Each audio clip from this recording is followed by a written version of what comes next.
ಸವಾ ಅಯಂ ಯತ್ಪದಮತ್ರ ಸೂರಯೋ ಜಿತೇಂದ್ರಿಯ ನಿರ್ಜಿತ ಮಾತರಿಷ್ಮನಃ ಪಶ್ಯಂತಿ ಭಕ್ತ್ಯುತ್ಕಲಿತಾಮಲಾತ್ಮನ ನ ತ್ವೇಷ ಸತ್ವಂ ಪರಿಮಾಷ್ಟುಮರ್ಹತಿ. ಶ್ರೀ ಗುರುಭ್ಯೋ ನಮಃ.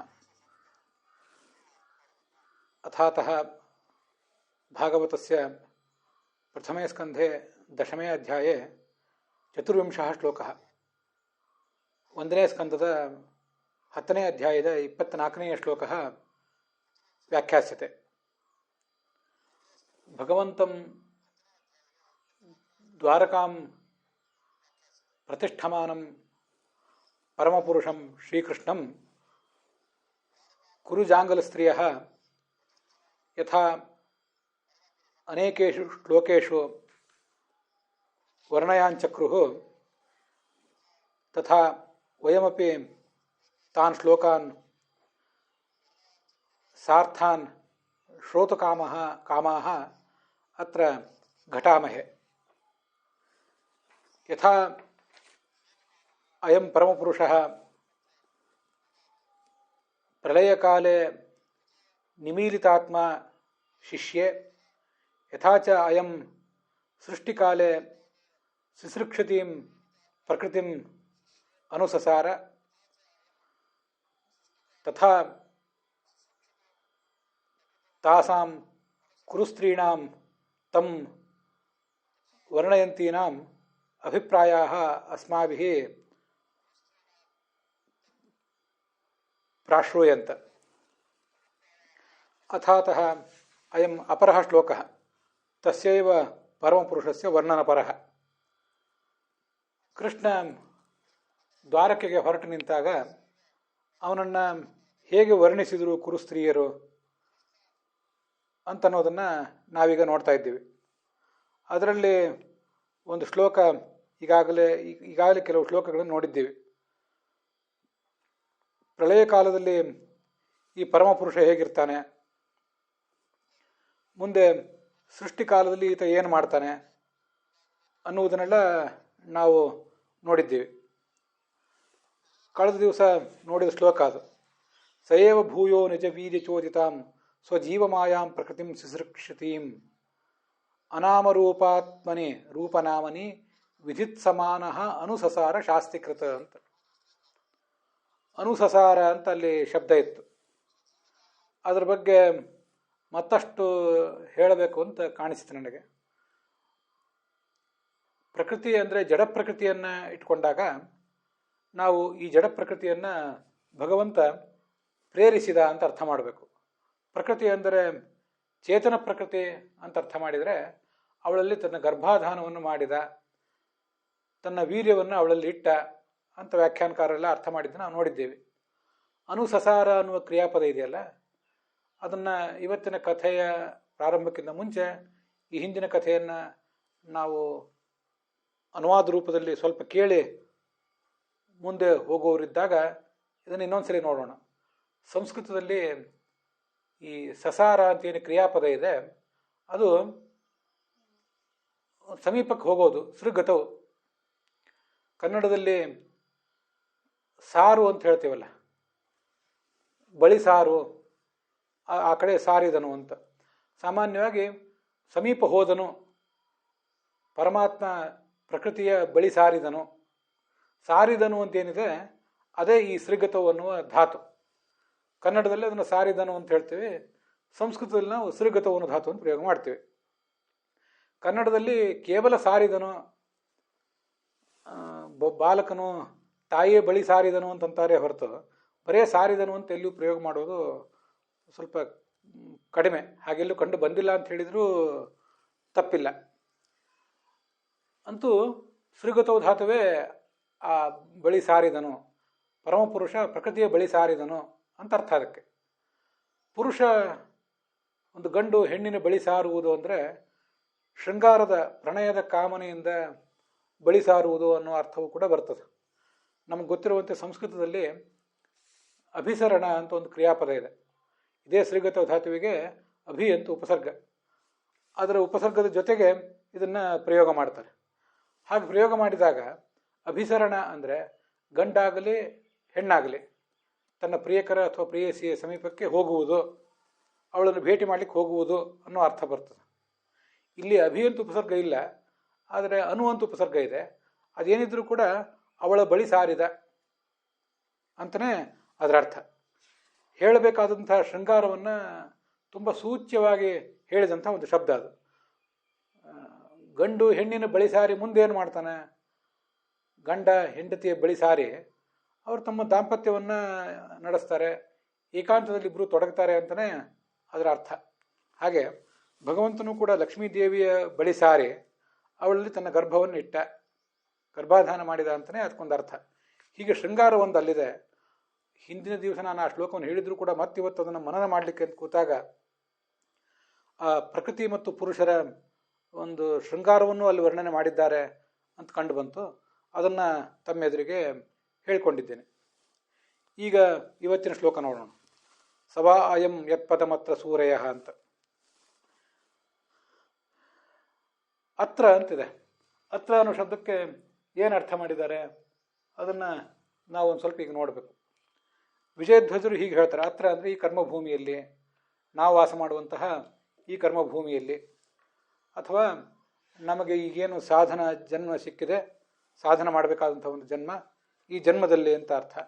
ಹೇಗೂ ಅರ್ಥ ಆಗಬಹುದು. ವಿಜಯಧ್ವಜರು ಹೇಳುವಂತೆ ಈ ಕರ್ಮಭೂಮಿಯಲ್ಲಿ ಜಿತೇಂದ್ರಿಯಾ, ಅವರೆಲ್ಲರೂ ತಮ್ಮ 5 ಜ್ಞಾನೇಂದ್ರಿಯ ಕರ್ಮೇಂದ್ರಿಯಗಳನ್ನು ಹತೋಟಿಯಲ್ಲಿಟ್ಕೊಂಡು, ಯೋಗಿಗಳು, ಸೂರಯ ಅಂದರೆ ಯೋಗಿಗಳು, ನಿರ್ಜಿತ ಮಾತರಿಶ್ವನಃ, ಪ್ರಾಣಾಯಾಮವನ್ನು ಕೂಡ ಮಾಡಿ, ಮಾತರಿಶ್ವ ಅಂದರೆ ಪ್ರಾಣಾಯಾಮ, ಅದನ್ನು ಮಾಡಿ, ಭಕ್ತ್ಯುತ್ಕಲಿತಾತ್ಮನ, ತಮಗೆ ಭಗವಂತನ ಬಗ್ಗೆ ಭಕ್ತಿ ಉದ್ರಿಕ್ತ ಆದಾಗ ಅವರ ಆ ಮನಸ್ಸು ಕೂಡ ಅರಳುತ್ತದೆ. ಅಂತಹ ಸ್ವಚ್ಛವಾದ ಮನಸ್ಸಿನಿಂದ, ವಿಕಸಿತವಾದ ಸ್ವಚ್ಛವಾದ ಮನಸ್ಸಿನಿಂದ ಅವರು ಆ ಭಗವಂತನ ಸ್ವರೂಪವನ್ನು ಕಾಣ್ತಾರೆ. ಯಾವ ಭಗವಂತನ ಸ್ವರೂಪವನ್ನು ಯೋಗಿಗಳು ಕಾಣ್ತಾರೋ ಅದೇ ಕೃಷ್ಣ ಅಲ್ಲವೇ ಇವನು ಅಂತ ಹೀಗೆ ಅದರ ತಾತ್ಪರ್ಯ. ಇವನೇ ಸಾತ್ವಿಕರಾದವರಿಗೆ ಅನುಗ್ರಾಹಕ ಅಂತ ಅದರ ತಾತ್ಪರ್ಯ. ಇವನು ಏನು ಮಾಡಬೇಕು ಅಲ್ಲಿ? ಈ ನತ್ವೇಷ ಸತ್ವಂ ಪರಿಮಾಷ್ಟುಮರ್ಹತಿ ಅಂತಿದೆಯಲ್ಲ, ನನ್ವೇಷ ಸತ್ವಂ ಪರಿಮಾಷ್ಟುಮರ್ಹತಿ ಅಂತ ಇನ್ನೊಂದು ಪಾಠ ಇದೆ. ನತ್ವೇಷ ನನು ಮತ್ತು ನ ತು, ಹೀಗೆ 2 ಶಬ್ದಗಳಿವೆ. ಆಚಾರ್ಯರು ಇದಕ್ಕೆ ಭಾಗವತ ತಾತ್ಪರ್ಯ ಏನು ಬರೆದಿಲ್ಲ, ಆದ್ದರಿಂದ ನಿರ್ದಿಷ್ಟವಾಗಿ ಅದರ ತಾತ್ಪರ್ಯ ಏನು ಅಂತ ನಮಗೆ ಗೊತ್ತಾಗ್ತಿಲ್ಲ. ಅದೇ ನಮ್ಮನ್ನು ಗೊಂದಲಕ್ಕೆ ಕೆಡವಿದೆ. ಆದ್ದರಿಂದ ವಿಜಯಧ್ವಜರಾಗಲಿ ಯಾದವಾರ್ಯರಾಗಲಿ 2 ಪಾಠಗಳಿಗೂ ಕೂಡ ಅರ್ಥವನ್ನು ಹೇಳುವಂಥ ಪ್ರಯತ್ನ ಮಾಡಿದ್ದಾರೆ. ಅಸ್ಮಾಕಂ ಸತ್ವಂ ಸತ್ವವಿಷಯಕಂ ಜ್ಞಾನ ಸ್ವವಿಷಯಕಂ ಜ್ಞಾನಂ ಪರಿಮಾಷ್ಟಂ ನಾಶಯಿತು ನಾರ್ಹತಿ. ಜ್ಞಾನಿಗಳಾದವರು ಇವನನ್ನು ಪೂಜಿಸ್ತಾರೆ, ಹೌದಲ್ಲ, ಆದರೆ ನಮ್ಮಂಥ ಸಾಮಾನ್ಯ ಮನುಷ್ಯರು ಕೂಡ ಈತನನ್ನು ನಾವು ಅರ್ಚಿಸ್ಲಿಕ್ಕೆ ತೊಡಗಿದ್ದೀವಲ್ಲ. ನಮಗೊಂದಿಷ್ಟು ಸತ್ವ ವಿಷಯಕವಾದ ಜ್ಞಾನ, ಆ ಭಗವಂತನ ಮಹಾತ್ಮ ವಿಷಯಕವಾದ ಜ್ಞಾನ ಹೇಗೋ ಹಾಗೂ ಹೀಗೂ ಬಂದಿದೆ. ಒಂದು ಸ್ವಲ್ಪ ಜ್ಞಾನವನ್ನು ಸಂಪಾದನೆ ಮಾಡಿದ್ದೇವೆ. ಆ ಜ್ಞಾನ ಉಳಿಬೇಕಾಗಿದೆ. ಜ್ಞಾನವನ್ನು ಉಳಿಸುವ ಕೆಲಸವನ್ನು ಇವನೇ ಮಾಡಬೇಕು. ಆ ಜ್ಞಾನವನ್ನು ಈತ ನಾಶ ಮಾಡಬಾರ್ದು ಅಂತ ಹೀಗದರ ಅರ್ಥ. ಇದು ನತು ಏಷಃ, ಈ ಭಗವಂತ ಅದನ್ನು ನಾಶ ಮಾಡಬಾರ್ದು ಅಂತ. ಇದು ನನು ಇತಿ ಪಾಠೆ, ವಿಜಯಧ್ವಜರು ಹೇಳ್ತಾರೆ. ನನು ಅಂತ ಪಾಠ ಇದ್ದಾಗಲೂ ಕೂಡ ಅದಕ್ಕೆ ಬೇರೆ ರೀತಿ ಅರ್ಥ ಮಾಡಬೇಕು. ಪಾಠ ಇದ್ರೂ ಅರ್ಥ ಮಾಡುವುದೇನು ಕಷ್ಟ ಅಲ್ಲ ಅಂತಾರೆ.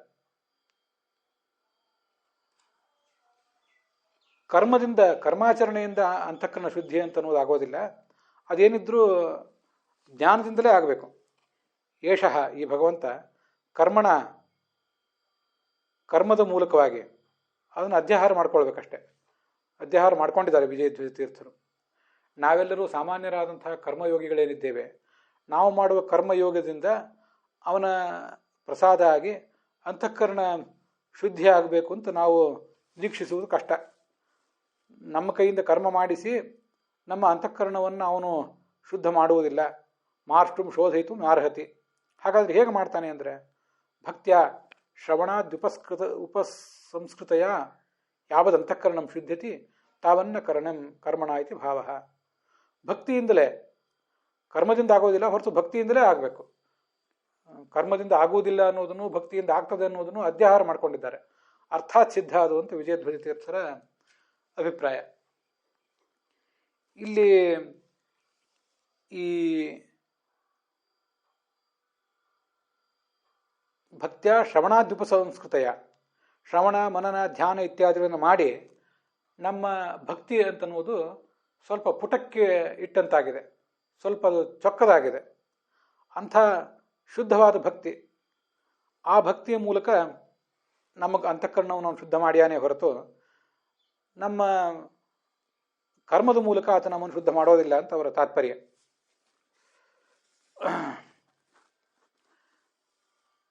ನಿರ್ಜಿತ ಮಾತರಿಶ್ವನಃ ಅಂತಿದೆಯಲ್ಲ, ಹ್ರಸ್ವಃ ಛಾಂದಸಃ ಅಂತ ಬರೀತಾರೆ ಯಾದವಾರ್ಯರು. ಅದನ್ನು ಬೇರೆ ವ್ಯಾಖ್ಯಾನಕಾರರು ಕೂಡ ಬರದೇ ಇದ್ದಾರೆ. ಹ್ರಸ್ವತ್ವಂ ಆರ್ಷಂ ಅಂತ ಶ್ರೀಧರರು ಕೂಡ ಅದಕ್ಕೆ ವ್ಯಾಖ್ಯಾನ ಮಾಡ್ತಾರೆ. ಮಾತರಿಶ್ವ ಅಂದರೆ ಮುಖ್ಯ ಪ್ರಾಣ, ಆ ಪ್ರಾಣನನ್ನು ಗೆದ್ದಿದ್ದಾರೆ ಅಂತ ಅರ್ಥ. ನಿರ್ಜಿತ ಮಾತರಿಶ್ವ ಯೈಸ್ತೆ ನಿರ್ಜಿತ ಮಾತರಿಶ್ವಾನಃ, ಮಾತರಿಶ್ವ ಮಾತರಿಶ್ವಾನೋ ಮಾತರಿಶ್ವಾನಃ ಅಂತ ಹೀಗೆ ಶಬ್ದ ಆಗಬೇಕದು. ಮಾತರಿಶ್ವನಃ ಅನ್ನೋದು ದ್ವಿತೀಯ ವಿಭಕ್ತಿ ಏಕವಚನ ಆಗ್ತದೆ, ಆದರೆ ಪ್ರಥಮ ವಿಭಕ್ತಿ ಏಕವಚನದಲ್ಲಿ ಮಾತರಿಶ್ವಾನಃ ಅಂತ ಆಗಬೇಕು. ಆದರೆ ಹ್ರಸ್ವ ಪ್ರಯೋಗ ಮಾಡಿದ್ದಾರೆ ಭಾಗವತದಲ್ಲಿ. ಯಾಕೆ ಅಂದರೆ ನಮ್ಮ ಲೌಕಿಕ ವ್ಯಾಕರಣದ ನಿಯಮಗಳನ್ನು ಅವರು ಮೀರಿದ್ದಾರೆ ಅಂತ ಅದಕ್ಕೆ ಅರ್ಥ. ಮತ್ತೊಂದು ನಿರ್ಜಿತ ಮಾತರಿಶ್ವನಃ ಅನ್ನೋದಕ್ಕೆ ನಾನು ಹೀಗೆ ಅರ್ಥ ಮಾಡ್ಕೊಂಡಿದ್ದೇನೆ, ನಾನು ಈ ಮಾತರಿಶ್ವಾನಃ ಅಂತ ದೀರ್ಘ ಆಗಬೇಕಾಗಿತ್ತು, ಹ್ರಸ್ವವನ್ನು ಯಾಕೆ ಪ್ರಯೋಗ ಮಾಡಿದ್ದಾರೆ ಅಂದರೆ ಆ ವಾಯುವನ್ನು ಪ್ರಾಣಾಯಾಮದ ಮೂಲಕವಾದರೂ ಕೂಡ ಗೆಲ್ಲುವುದು ಅಷ್ಟೇನು ಸುಲಭದ ಸಂಗತಿ ಅಲ್ಲ. ವಾಯೋಶ್ಚ ಪ್ರಕೃತಿಯಶ್ಚೈವ ಜಯೋ ಭಕ್ತಿಯೈವ ನಾನ್ಯಥ ಅಂತ ಭಾಗವತ ತಾತ್ಪರ್ಯದಲ್ಲಿ ಮುಂದೊಂದು ಕಡೆ ಆಚಾರ್ಯ ಹೇಳ್ತಾರೆ. ವಾಯುವನ್ನಾಗಲಿ ಪ್ರಕೃತಿಯನ್ನಾಗಲಿ ಗೆಲ್ಲುವುದು ಭಕ್ತಿಯಿಂದ ಸಾಧ್ಯವೇ ಹೊರತು ಬೇರೆ ಯಾವ ಮಾರ್ಗದಿಂದಲೂ ಅಷ್ಟು ಸುಲಭ ಅಲ್ಲ ಅಂತ. ಆದ್ದರಿಂದ ಇವರು ವಾಯುವನ್ನು ಗೆದ್ದಿದ್ದಾರೆ ಅನ್ನೋದು ಹೌದಾದರೂ ಕೂಡ ಪೂರ್ಣವಾಗಿ ಗೆದ್ದಿಲ್ಲ. ದೀರ್ಘವೇ ಪ್ರಯೋಗ ಮಾಡಿದರೆ ನಿರ್ಜಿತ ಮಾತರಿಶ್ವಾನಃ ಅಂತಾಗಿದ್ದರೆ ಚೆನ್ನಾಗಿ ಗೆದ್ದಿದ್ದಾರೆ, ಎಷ್ಟು ಗೆಲ್ಲಬೇಕೋ ಅಷ್ಟು ಗೆದ್ದಿದ್ದಾರೆ ಅಂತ ಅರ್ಥ ಆಗ್ತಿತ್ತು. ಹ್ರಸ್ವವನ್ನು ಪ್ರಯೋಗ ಮಾಡುವುದರ ಮೂಲಕ ಎಷ್ಟು ಗೆಲ್ಲಲಿಕ್ಕೆ ಸಾಧ್ಯವೋ ಅಷ್ಟು ಗೆದ್ದಿಲ್ಲ, ಹಾಗೆ ಪೂರ್ಣ ಗೆಲ್ಲುವುದು ಆಗುವುದೂ ಇಲ್ಲ ಈ ವಾಯುವನ್ನು ಅಂತ ಒಂದು ಅರ್ಥ ಧ್ವನಿತ ಆಗ್ತದೆ. ಅದನ್ನು ಆಚಾರ್ಯರು ಋಗ್ಭಾಷ್ಯ ಮೊದಲಾದ ಕಡೆ, ಐತರೇಯ ಭಾಷ್ಯ ಮೊದಲಾದ ಕಡೆ ತೋರಿಸಿಕೊಟ್ಟಿದ್ದಾರೆ. ದೀರ್ಘ ಇರಬೇಕಾದಲ್ಲಿ ಹ್ರಸ್ವವನ್ನು ಹೇಳಿದ್ದಾರೆ. ಆ ಕ್ರಿಯೆಯಲ್ಲಿ ಕೂಡ ಅಲ್ಪತ್ವವನ್ನು ನಾವು ಅನುಸಂಧಾನ ಮಾಡಬೇಕು. ಹ್ರಸ್ವವನ್ನು ಹೇಳಬೇಕಾದ ಸಂದರ್ಭದಲ್ಲಿ ದೀರ್ಘವನ್ನು ಹೇಳಿದರೆ ಅಲ್ಲಿ ಆ ಕ್ರಿಯೆಯಲ್ಲಿ ಸ್ವಲ್ಪ ದೈರ್ಘ್ಯವನ್ನು ಸ್ವಲ್ಪ ಪ್ರಕರ್ಷವನ್ನು ಅನುಸಂಧಾನ ಮಾಡಬೇಕು ಅಂತ ಹೇಳಿದ್ದಾರೆ. ಹೀಗಿಲ್ಲಿ ದೀರ್ಘ ಇರಬೇಕಾದಲ್ಲಿ ಹ್ರಸ್ವ ಹೇಳಿರುವುದೇನಿದೆ ಅದು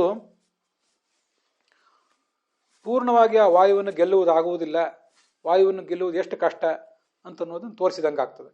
ಇದು ನಾನು ಅದಕ್ಕೆ ಮಾಡ್ಕೊಂಡಿರುವಂಥ ವ್ಯಾಖ್ಯಾನ. ಹೇಗೆ ಅವರು ಈ ಭಗವಂತನನ್ನು ಧ್ಯಾನಿಸ್ತಾರೆ ಅಂದರೆ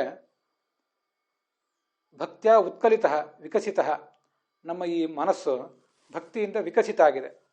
ಭಕ್ತಿಯಲ್ಲಿ ಮೂಡಿದರೆ ಮನಸ್ಸು ವಿಕಸಿತ ಆಗ್ತದೆ, ತನ್ನ ರಾಗಾದಿ ದೋಷಗಳನ್ನು ಕಳ್ಕೊಳ್ತದೆ. ಅಂಥ ಈ ಭಗವಂತ ಅವನನ್ನು ಧ್ಯಾನ ಮಾಡ್ತಾರೆ ಆ ಮನಸ್ಸಿನಿಂದ. ಅವನು ನಮ್ಗೇನು ಮಾಡಬೇಕು? ಏಷ ಏವ ಸತ್ವಂ ಅಂತಃಕರಣಂ ಪರಿಮಾಷ್ಟುಂ ಸಮ್ಯಕ್ ಶೋಧಯಿತು ಅರ್ಹತಿ ನನು ಅಂತ ಮುಂದೆ ಇಟ್ಕೊಂಡಿದ್ದಾರೆ.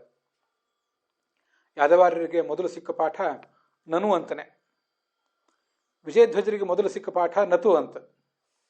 ಅದಕ್ಕೆ ತಕ್ಕಂತೆ ಅವರಿಬ್ಬರು ಕೂಡ ಅರ್ಥ ಮಾಡಿದ್ದಾರೆ. ತಾವ್ಯಾವ ಪಾಠವನ್ನು ಇಟ್ಕೊಂಡಿದ್ದಾರೋ ಆ ಪಾಠಕ್ಕೆ ಮೊದಲ ಅರ್ಥವನ್ನು ಹೇಳಿ ಮುಂದೆ ಅದಕ್ಕೆ ಮತ್ತೊಂದು ಅರ್ಥವನ್ನು ಕೂಡ ಹೇಳುವ, ಮತ್ತೊಂದು ಪಾಠಕ್ಕೂ ಕೂಡ ಅರ್ಥವನ್ನು ಹೇಳುವ ಪ್ರಯತ್ನ ಅವರು ಮಾಡಿಯೇ ಇದ್ದಾರೆ. ಇದೇ ಭಗವಂತನೇ ನಮ್ಮ ಸತ್ವ ಅಂದರೆ ಅಂತಃಕರಣವನ್ನು ಅವನು ಶುದ್ಧ ಮಾಡಬೇಕಲ್ವ. ಭಗವಂತ ನಮ್ಮ ಅಂತಃಕರಣವನ್ನು ಶುದ್ಧ ಮಾಡದೆ ಹೋದರೆ ಇನ್ಯಾರು ಮಾಡಬೇಕು? ನನು ಅಂದರೆ ಮಾಡ್ಬೇಕು ತಾನೆ ಅಂತ ಹೀಗೆ ಅರ್ಥ. ಅವನು ಮಾಡದೆ ಹೋದ್ರೆ ಇನ್ನೊಂದು ಶುದ್ಧ ಮಾಡುವವರು ಯಾರು? ತಸ್ಮಾತ್ ಅಸ್ಮಾಕಮಪಿ ಸತ್ವಂ ಶುದ್ಧಂ ಕೃತ್ವ ಸ್ವದರ್ಶನಂ ಪ್ರಯಚ್ಛತಿ ಆಶಯ.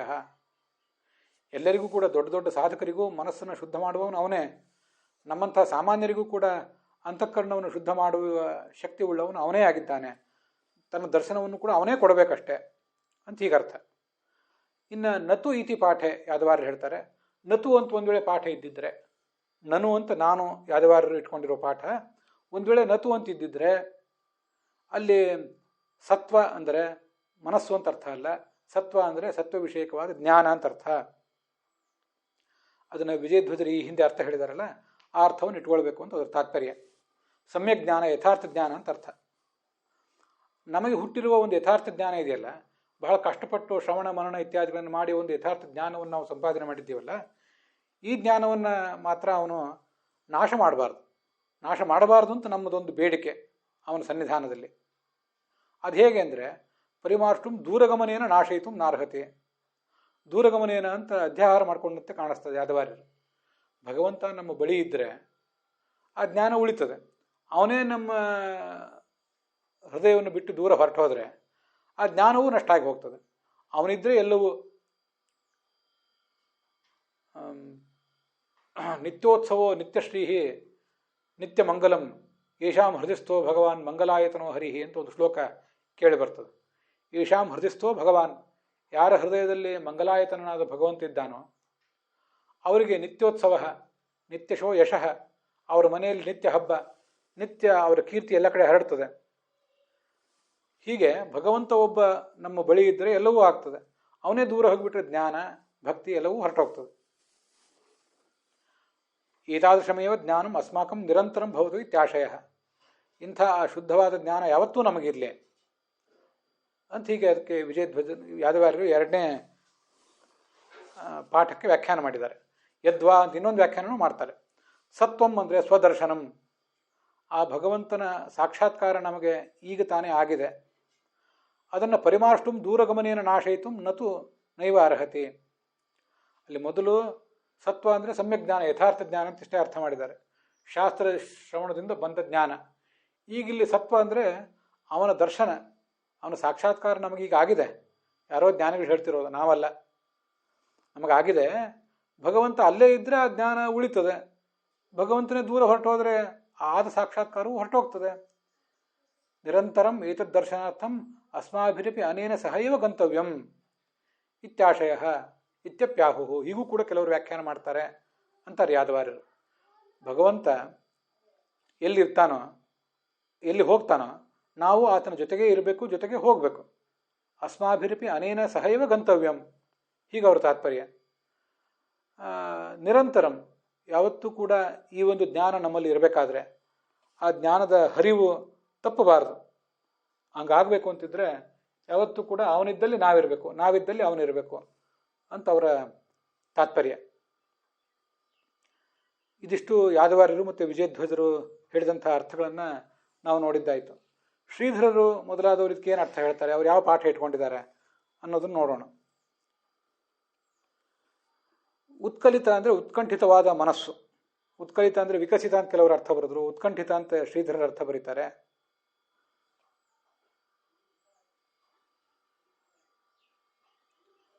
ಈ ನಮ್ಮ ಬುದ್ಧಿ ಶುದ್ಧ ಆಗಲಿಕ್ಕೆ ಆ ಭಕ್ತಿ ಅಂತನ್ನೋದೇ ಒಂದು ಹೇತು. ದೃಶ್ಯತೆ ತ್ವಗ್ದೆಯ ಬುದ್ಧಿಯ ಅಂತ ಕಾಟಕೋಪನಿಷತ್ನಲ್ಲಿ ಬಂದಿರೋ ಮಾತನ್ನು ಶ್ರೀಧರರು ನೆನಪು ಮಾಡ್ಕೊಂಡಿದ್ದಾರೆ. ಸೂಕ್ಷ್ಮವಾದ ಬುದ್ಧಿಗೆ ಮಾತ್ರ ಭಗವಂತ ನಿಲುಕ್ತಾನೆ ಅಂತ.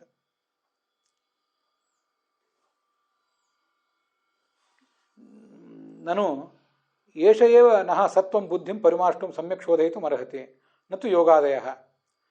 ನಾವು ಏನು ಯೋಗ ಮಾಡಿಯೇವೋ ಅಥವಾ ಏನು ಪ್ರಾಣಾಯಾಮ ಮಾಡಿಯೇವೋ, ಏನು ಮಾಡಿದ್ರೇನು, ನಮಗೆ ಮನಸ್ಸು ಶುದ್ಧ ಆಗಬೇಕಾದ್ರೆ ಭಗವಂತನ ಅನುಗ್ರಹ ಇರಬೇಕು. ಭಗವಂತ ಒಬ್ಬ ಮನಸ್ಸು ಮಾಡಿದರೆ ನಮ್ಮ ಮನಸ್ಸು ಶುದ್ಧ ಆಗ್ತದೆ. ಇಲ್ಲದೆ ಹೋದರೆ ನಮ್ಮ ಮನಸ್ಸು ಶುದ್ಧ ಆಗೋದಿಲ್ಲ. ಯೋಗ ಪ್ರಾಣಾಯಾಮ ಮೊದಲಾದವುಗಳು ಯಾವುದೂ ಆಗೋದಿಲ್ಲ. ಇಷ್ಟೆಲ್ಲ ಇಂದ್ರಿಯ ನಿಗ್ರಹ ಮಾಡಿ ದೀರ್ಘವಾದ ಪ್ರಾಣಾಯಾಮ ಮಾಡಿ ಮನಸ್ಸನ್ನು ಶುದ್ಧ ಮಾಡಿಕೊಳ್ಳುವ ಪ್ರಯತ್ನ ಈ ಯೋಗಿಗಳು ಮಾಡಿದ್ದಾರಲ್ಲ, ಅವರು ತಾವು ಮಾಡಿದ ಪ್ರಯತ್ನದಿಂದ ಅಲ್ಲಿ ಯಶಸ್ವಿಗಳಾದದ್ದಲ್ಲ, ಭಗವಂತನ ಅನುಗ್ರಹದಿಂದ ಆಗಿದ್ದಾರೆ. ನತು ನನು ಅಂತ ಹೀಗೆಲ್ಲ ಇದೆಯಲ್ಲ, ಅಲ್ಲಿ ನು ಅಂದರೆ ಅಹೋ ಅಂತ ಆಶ್ಚರ್ಯಕರ ಅನ್ನೋ ಅರ್ಥವಾದ ಒಂದು ಅನುಸಂಧಾನವನ್ನು ಮಾಡಿದ್ದಾರೆ ಶ್ರೀಧರರು. ಏಷ ಏವ ಸತ್ವಂ ಜ್ಞಾನಂ ಪರಿಮಾಷ್ಟುಂ ನಾಶಯಿತು ದೂರಗಮನೇನ ಅಪ್ರತ್ಯಕ್ಷೀ ಭವಿತು ನಾರ್ಹತೆ. ಶ್ರೀಧರರು ಏನು ವ್ಯಾಖ್ಯಾನ ಮಾಡಿದ್ದಾರೆ ಅದನ್ನೇ ಯಾದವಾರ್ಯರು ಮತ್ತು ವಿಜಯಧ್ವಜರು. ಶ್ರೀಧರರು ಮೊದಲಿನವರು, ಯಾದವಾರ್ಯರು ವಿಜಯಧ್ವಜರು ಆಮೇಲೆ. ಆದ್ದರಿಂದ ಶ್ರೀಧರರು ಹೇಳಿದ ಅರ್ಥಗಳನ್ನೇ ನಮ್ಮ ಸಿದ್ಧಾಂತಕ್ಕೆ ವಿರುದ್ಧ ಅಲ್ಲದೇ ಇದ್ದದನ್ನು ಇವರು ಕೂಡ ತಗೊಂಡದ್ದು ಇಲ್ಲಿ ಸ್ಪಷ್ಟವೇ ಆಗಿದೆ. ಭಗವಂತ ದೂರ ಹೋಗದೇ ಇರಲಿ ಅನ್ನೋ ಪ್ರಾರ್ಥನೆ ಶ್ರೀಧರರ ವ್ಯಾಖ್ಯಾನದಲ್ಲಿ ನಮಗೆ ಕಾಣಿಸ್ತದೆ. ಕಿಂತು ಅನೇನ ಸಹೈವ ಗಂತವ್ಯಂ, ಅವನ ಜೊತೆಗೆ ನಾವು ಹೋಗಬೇಕು ಅಂತ ಶ್ರೀಧರರು ವ್ಯಾಖ್ಯಾನ ಮಾಡಿದ್ದನ್ನೇ ಯಾದವಾರ್ಯರು ಇತ್ಯಪ್ಯಾಹುಹು ಹೀಗೂ ವ್ಯಾಖ್ಯಾನ ಮಾಡ್ತಾರೆ ಅಂತ ತೋರಿಸಿದಾರಲ್ಲ, ಅದು ಆ ಶ್ರೀಧರರ ವ್ಯಾಖ್ಯಾನವನ್ನೇ. ಹೀಗೆ ಶ್ರೀಧರರ ವ್ಯಾಖ್ಯಾನವೂ ಕೂಡ ನಮಗೆ ಸ್ವೀಕಾರಕ್ಕೆ ಯೋಗ್ಯವೇ ಆಗಿದೆ ಅಂತ ಯಾದವಾರ್ಯರು ಅದನ್ನು ತೋರಿಸಿಕೊಟ್ಟಂತಾಗ್ತದೆ. ಉತ್ಕಲಿತ ಅಂದರೆ ವಿಕಸಿತ ಅಂತ ಕೆಲವರು ಅರ್ಥ ಮಾಡಿದರು, ಉತ್ಕಲಿತ ಅಂದರೆ ಉತ್ಕಂಠಿತ ಅಂತ ಕೆಲವರು ಅರ್ಥ ಮಾಡಿದರು, ಉತ್ಕಲಿತ ಅಂದರೆ ಸಂಯುಕ್ತ ಅಂತ ಅರ್ಥ ಮಾಡ್ತಾರೆ ವೀರರಾಘವರು. ಆ ಭಗವಂತನೇ ನಮ್ಮ ಸತ್ವವನ್ನು ಅಂತಃಕರಣವನ್ನು ಶುದ್ಧ ಮಾಡಬೇಕು. ಇವರು ನನು ಅಂತ ಪಾಠ ಇಟ್ಕೊಂಡಂತೆ ಕಾಣಿಸ್ತದೆ. ಅವನೇ ನಮ್ಮ ಅಂತಃಕರಣವನ್ನು ಶುದ್ಧ ಮಾಡಬೇಕಲ್ವಾ ಅಂತ ಹೀಗೆ ತಾತ್ಪರ್ಯ. ಸತ್ವ ಅಂದರೆ ಅಂತಃಕರಣ ಅಂತ ಕೆಲವ್ರದ್ದು ಅರ್ಥ, ಸತ್ವ ಅಂದರೆ ಆ ಅಂತಃಕರಣದಲ್ಲಿ ಉದಿಸಿದ ಜ್ಞಾನ ಅಂತ ಇನ್ನು ಕೆಲವರದ ಅರ್ಥ. ಹೀಗೆ ಒಬ್ಬೊಬ್ಬರು ಒಂದೊಂದು ರೀತಿ ವ್ಯಾಖ್ಯಾನ ಮಾಡಿದ್ದು ಇಲ್ಲಿ ಕಂಡು ಬರ್ತದೆ.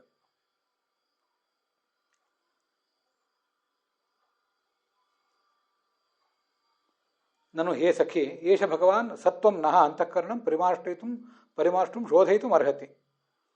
ನನು ಅಂತೇನು ಮಾತಾಡಿದ್ದಿದೆಯಲ್ಲ, ಆ ನನು ಅಂತ ಅನ್ನೋದೊಂದು ಅವ್ಯಯ ಅದು. ಅದಕ್ಕೆ ಹೇ ಸಖಿ ಅಂತ ಅರ್ಥ ಮಾಡ್ಕೊಂಡಿದ್ದಾರೆ ರಾಧಾಕೃಷ್ಣರು ಮತ್ತು ಶ್ರೀಧರರು. ನನು ಅನ್ನೋ ಅವ್ಯಯಗಳಿಗೆ ಅನೇಕ ಅರ್ಥಗಳಿವೆ. ಆದ್ದರಿಂದ ಆ ಗೆಳತಿಯರು ಪರಸ್ಪರ ಮಾತಾಡ್ಕೋತಾ ಇದ್ದಾರೆ, ಕುರು ಪ್ರದೇಶದ ಸ್ತ್ರೀಯರು ಅಂತ ಅನ್ನೋದನ್ನು ನಾವು ಈ ಹಿಂದೆ ನೋಡಿದ್ದೇವೆ. ಅವರು ಹೀಗೆ ಪರಸ್ಪರ ಮಾತಾಡ್ಕೊಳ್ತಾ ಇರೋದ್ರಿಂದ ನಮ್ಮ ಅಂತಃಕರಣವನ್ನು ಇವನೇ ಅಲ್ವಾ ಸ್ವಚ್ಛವಾಗಿಡಬೇಕಾದವನು, ಇವನು ದಯೆ ಇದ್ರಲ್ವ ನಮಗೆಲ್ಲವೂ ಆಗ್ತದೆ. ಅವನು ದಯೆ ಇಲ್ಲದೆ ಹೋದ್ರೆ ನಮಗೆ ಮತ್ತೇನಾದೀತು, ಯೋಗ ಪ್ರಾಣಾಯಾಮ ಇತ್ಯಾದಿ ಮಾಡಿದರೆ ಏನಾರು ಆದೀತ ಅಂತ ಅವರು ಮಾತಾಡ್ಕೊಳ್ತಾ ಇರೋದು ನಮ್ಗಲ್ಲಿ ಕಂಡು ಬರ್ತದೆ. ಅದರ ಮುಂದೆ ಬರುವಂಥ ಒಂದು ಶ್ಲೋಕ, ಅದನ್ನು ಕೂಡ ಇವತ್ತು ನೋಡೋಣ. ಸವಾ ಅಯಂ ಸಖ್ಯನುಗೀತ ಸತ್ಕಥಃ, ಅಲ್ಲಿ ಸಖಿ ಅಂತ ಆಗಬೇಕದು, ಕೆಲವು ಕಡೆ ಸವ್ಯ ಅಂತ ಆಗಿದೆ. ಅದನ್ನು ಹಾಗೇನಾದ್ರು ನಿಮ್ಮ ಪುಸ್ತಕದಲ್ಲಿದ್ದರೆ ಅದನ್ನು ತಿದ್ದುಕೊಳ್ಬೇಕು. ಸವಾ ಅಯಂ ಸಖ್ಯನುಗೀತ ಸತ್ಕಥಃ ವೇದೇಶು ಗುಹ್ಯೇಶು ಚ ವೇದವಾದಿಭಿಃ ಏಕ ಈಶೋ ಜಗದಾತ್ಮಲೀಲೆಯ ಸೃಜತ್ಯವತ್ಯಂತಿ ಚ ಅವತ್ಯತ್ರಿ ನ ತತ್ರ ಸಜ್ಜತೆ ಅಂತ. ಈ ಶ್ಲೋಕವನ್ನು ಹೇಳೋದಕ್ಕಿಂತ ಮುಂಚೆ ಈ ಹಿಂದಿನ ಶ್ಲೋಕದಲ್ಲಿ 24ನೇ ಶ್ಲೋಕದಲ್ಲಿ ನಮ್ಮ ಗುರುಗಳು ಹೈವದನ ಪುರಾಣಿಕಾಚಾರ್ಯ ಅನುವಾದ ಏನು ಮಾಡಿದಾರಲ್ಲ, ಯೋಗಿಗಳು ಅವನನ್ನು ತಮ್ಮ ಹೃದಯ ಕಮಲದಲ್ಲಿ ಸಾಕ್ಷಾತ್ಕರಿಸ್ಕೋತಾರೆ, ಅದಕ್ಕೆ ಬೇಕಾದ ಅಂತಃಕರಣ ಶುದ್ಧಿಯನ್ನು ಅವನೇ ಮಾಡಿಕೊಡ್ತಾನೆ, ಈ ಅರಿವು ನಮಗೆ ಸದಾ ಇರಲಿ, ಅವನು ಅದನ್ನು ನಾಶ ಮಾಡದೇ ಇರಲಿ ಅಂತೆಲ್ಲ ಅನುವಾದ ಮಾಡಿದ್ದಾರಲ್ಲ. ಒಂದಿಷ್ಟು ವಿಜಯಧ್ವಜರ ವ್ಯಾಖ್ಯಾನದಿಂದ, ಒಂದಿಷ್ಟು ಯಾದವಾರ್ಯರ ವ್ಯಾಖ್ಯಾನದಿಂದ ತಗೊಂಡು ಅವರು ಅನುವಾದ ಮಾಡಿದ್ದಾರೆ ಈ ಹಿಂದಿನ ಶ್ಲೋಕಕ್ಕೆ. ಅದು ಎರಡೂ ವ್ಯಾಖ್ಯಾನಗಳನ್ನು ತುಂಬ ಸುಂದರವಾಗಿ ಅವರು ಮಿಶ್ರಣ ಮಾಡಿ ಕನ್ನಡಿಯಲ್ಲಿ ಕೊಟ್ಟಿರೋದು ತುಂಬ ಅದ್ಭುತವಾಗಿದೆ. ನತು ಮತ್ತು ನನು ಅಂತ ಎರಡು ಬೇರೆ ಬೇರೆ ಪಾಠಗಳಿರೋದ್ರಿಂದಲೇ ಪಾಠ ಬೇರೆ ಬೇರೆ ಆಗಿರುವುದು ನಮಗೊಂದು ಸಮಸ್ಯೆಯೇ. ಯಾವುದು ಪಾಠ ಸರಿ ಅಂತ ತೀರ್ಮಾನ ಮಾಡಲಿಕ್ಕಾಗೋದಿಲ್ಲ. ಆದರೆ ಎರಡು ಪಾಠಗಳು ಇದ್ದಿದ್ದರಿಂದ ಎರಡು ಅದ್ಭುತವಾದ ಅರ್ಥಗಳು ಹೊರಗೆ ಬಂದವು. ಅದನ್ನು ಎಲ್ಲ ವ್ಯಾಖ್ಯಾನಕಾರರು ಕೊಟ್ಟಂತೆ ಯಾದವಾರ್ಯರು ವಿಜಯಧ್ವಜರು ಕೊಟ್ಟಿದ್ದಾರೆ. ಅದನ್ನು ಕನ್ನಡದಲ್ಲೂ ಕೂಡ ಕೊಟ್ಟಿದ್ದಾರೆ ನಮ್ಮ ಗುರುಗಳು ಪುರಾಣಿಕಾಚಾರ್ಯರು. ಈಗ 24ನೇ ಶ್ಲೋಕ ನೋಡಿದ್ದೀವಿ. ಮುಂದೆ 25ನೇ ಶ್ಲೋಕ. ಸಖಿ ಮತ್ತೆ ಗೆಳತಿಯರು ಪರಸ್ಪರ ಮಾತಾಡ್ತಿದ್ದಾರೆ. ಇದು ಕೆಲವು ಕಡೆ ನೀರೇ ತೋರಲೆ ನೀರೇ ತೋರಲೆ ನೀಲವರ್ಣದ ದೇವನ ಅಂತ ನೀರೇ ಅಂತ ಒಬ್ಬಳು ಇನ್ನೊಬ್ಬ ಸ್ತ್ರೀಯನ್ನು ಕುರಿತು ಮಾತಾಡ್ಸೋದು. ಅಕ್ಕ ಕೇಳುವ ನಾನೊಂದು ಕನಸ ಕಂಡೆ ಅಂತ ಕೆಲವು ವಚನಗಳಿವೆ. ಒಬ್ಬಳು ಯಾರೋ ಇನ್ನೊಬ್ಬಳಿಗೆ ಹೇಳುವ ಮಾತು, ಅಲ್ಲಿ ಅಕ್ಕ ನೀರೇ ಅಂತ ಹೀಗೆಲ್ಲ ಮಾತಾಡ್ತೀವಲ್ಲ, ಹಾಗೆ ಸಖಿ ಅಂತ ಪರಸ್ಪರ ಅವರು ಮಾತಾಡ್ತಾ ಇರೋದು. ಪ್ರಪಂಚದ ಸ್ಥಿತಿ, ಸೃಷ್ಟಿ, ಸಂಹಾರ ಮೊದಲಾದವುಗಳನ್ನು ಮಾಡ್ತಾನಲ್ಲ ಈ ಭಗವಂತ, ತನಗಾಗಿ ಏನಾದರೂ ಫಲ ಅಪೇಕ್ಷೆ ಪಡ್ತಾನ? ಏನಿಲ್ಲ. ಸರ್ವೋತ್ತಮವಾದ ಸರ್ವಶಕ್ತವಾದ ತತ್ವ ಇವನು. ವೇದ ಉಪನಿಷತ್ತುಗಳಲ್ಲಿ ಇವನ ಮಹಿಮೆ ಬಂದದ್ದು ಜ್ಞಾನಿಗಳಾದವರಿಗೆ ಗೊತ್ತಿದೆ ಅಂತಿದ್ದಾರೆ ಆ ಗೆಳತಿಯರು ಪರಸ್ಪರ. ಅದಕ್ಕೆ ಬೇರೆ ಬೇರೆ ವ್ಯಾಖ್ಯಾನಕಾರರು ಏನು ವ್ಯಾಖ್ಯಾನ ಮಾಡ್ತಾರೆ ಅಂತ ಅನ್ನೋದನ್ನು ನೋಡೋಣ. ಸಖಿ ರಾಧಾಕೃಷ್ಣರ ವ್ಯಾಖ್ಯಾನ ಹೀಗಿದೆ: ವೇದೇಶು ಗುಹ್ಯೇಶು, ವೇದಾನುಸಾರಿಯಾದಂತಹ ರಹಸ್ಯವಾದ ಆಗಮಗಳಲ್ಲಿ ತತ್ವವನ್ನು ನಿರೂಪಣೆ ಮಾಡುವಂತಹ ಜ್ಞಾನಿಗಳು ಅವರು ಇವನ ಕಥೆಗಳನ್ನು ಅನುಗಾನ ಮಾಡಿದ್ದಾರೆ. ಅನವರತವಾಗಿ ಅದನ್ನು ಗಾನ ಮಾಡ್ತಾನೇ ಇದ್ದಾರೆ, ಹಾಡ್ತಾ ಇದ್ದಾರೆ, ಅದನ್ನು ಪ್ರವಚನ ರೂಪದಲ್ಲಿ ಸಮಾಜಕ್ಕೆ ಹೇಳ್ತಾ ಇದ್ದಾರೆ. ಅಂತಹ ಈಶಃ ಅವನು ಏಕನೇ ಮಹಾತತ್ವ, ಅವನು ಏಕಃ ಈಶಃ, ಏಕಮೇವ ಅದ್ವಿತೀಯನಾದ ಏಕ ಅಂದರೆ ಪ್ರಧಾನ, ಈಶ ಅಂದರೆ ಒಡೆಯನಾದ ಭಗವಂತ ಅವನು. ತನ್ನ ಲೀಲೆಯಿಂದ ಈ ಜಗತ್ತನ್ನು ಸೃಷ್ಟಿಸ್ತಾನೆ. ಆದರೆ ಆ ಜಗತ್ತನ್ನು ಸೃಷ್ಟಿಸಿದರೂ ಕೂಡ ಅಲ್ಲಿ ಅವನು ತೊಡಗೋದಿಲ್ಲ. ಇದು ನನ್ನದು, ನಾನು ಇದನ್ನೆಲ್ಲ ಮಾಡಿದ್ದೇನೆ ಅನ್ನೋ ಅಭಿಮಾನವನ್ನೇ ಅವನಲ್ಲಿ ಇಡೋದಿಲ್ವಲ್ಲ. ಇದು ಆತನ ವಿಶಿಷ್ಟವಾದ ಶಕ್ತಿಗೆ ದ್ಯೋತಕ ಅಂತಿದ್ದಾರೆ ಆ ಗೆಳತಿಯರೆಲ್ಲರೂ ಕೂಡ. ಇದು ರಾಧಾಕೃಷ್ಣರ ವ್ಯಾಖ್ಯಾನ ಆಯಿತು. ವೀರರಾಘವರ ವ್ಯಾಖ್ಯಾನದಲ್ಲಿ ಗುಹ್ಯೇಶು ವೇದೇಶು ಅಂದರೆ ವೇದಾಂತಗಳಲ್ಲಿ ವೇದವಾದಿಗಳಾದವರು ಅವನನ್ನು ಹೀಗೆ ಸ್ತೋತ್ರ ಮಾಡ್ತಾರೆ. ಏಕ ಏವ ಸನ್, ಒಬ್ಬನೇ ಇದ್ದು ಆತ್ಮನಃ ಸ್ವಸ್ಯ ಲೀಲೆಯ, ತನ್ನ ಲೀಲೆಗಾಗಿ ಲೀಲೆಯಿಂದ ಜಗತ್ತನ್ನು ಸೃಷ್ಟಿಸ್ತಾನೆ. ಆದರೆ ಆ ಜಗತ್ತಿನಲ್ಲಿ ಜಗದಂತರಾತ್ಮತೆಯ ಸ್ಥಿತಃ ತದ್ಗತ ದೋಷೈ ನ ಸಜ್ಜತೆ ನ ಪಕ್ಷಪಾತಿ. ಜಗತ್ತಿನ ಒಳಗಿದ್ದಾನಲ್ಲ ಅಂತರ್ಯಾಮಿಯಾಗಿ, ಅವನಿಗೆ ಅದರಿಂದ ಏನಾದರೂ ದೋಷ ಬಂದಿತಾ, ಅಥವಾ ನಾನು ಸೃಷ್ಟಿಸಿದ ಜಗತ್ತು ಅಂತ ಅದ್ರ ಬಗ್ಗೆ ಏನಾದರೂ ಅವನಿಗೆ ಅಭಿಮಾನ ಬಂತ, ಜಗತ್ತಿನ ಬಗ್ಗೆ ಏನಾದರೂ ಪಕ್ಷಪಾತ ಮಾಡಿದ್ನ? ಏನೂ ಮಾಡಲಿಲ್ಲ ಅಂತ ವೀರರಾಘವರ ವ್ಯಾಖ್ಯಾನ. ಅದಕ್ಕೆ ಶ್ರೀಧರರ ವ್ಯಾಖ್ಯಾನದಲ್ಲಿ ಅದು ವಿಶೇಷ ಏನಿಲ್ಲ. ಅವರು ವೇದೋಪನಿಷತ್ತುಗಳಲ್ಲಿ ಆತನ ಗಾನ, ಆತನ ವಿಷಯಕವಾದ ಗಾನ ಹೇಗೆ ಬಂದಿದೆ, ಅದೇ ಅವನು ಏಕ, ಅವನು ಈಶ ಅಂತ ಹೀಗೆ ಗಾನ ಮಾಡ್ತಾರೆ ಅಂತ ಇಷ್ಟು ವಿಷಯ ಬಂದಿದೆ. ಇದು ಶ್ರೀಧರರು, ವೀರರಾಘವರು, ರಾಧಾಕೃಷ್ಣರು ಈ 3 ಜನ ಮಾಡಿದ ವ್ಯಾಖ್ಯಾನಗಳ ಬಗೆ. ಇನ್ನು ಇದಕ್ಕೆ ಯಾದವಾರ್ಯರು ಮತ್ತು ವಿಜಯಧ್ವಜರು ಏನು ಮಾಡ್ತಾರೆ ಅಂತ ಅನ್ನೋದನ್ನು ನೋಡೋಣ.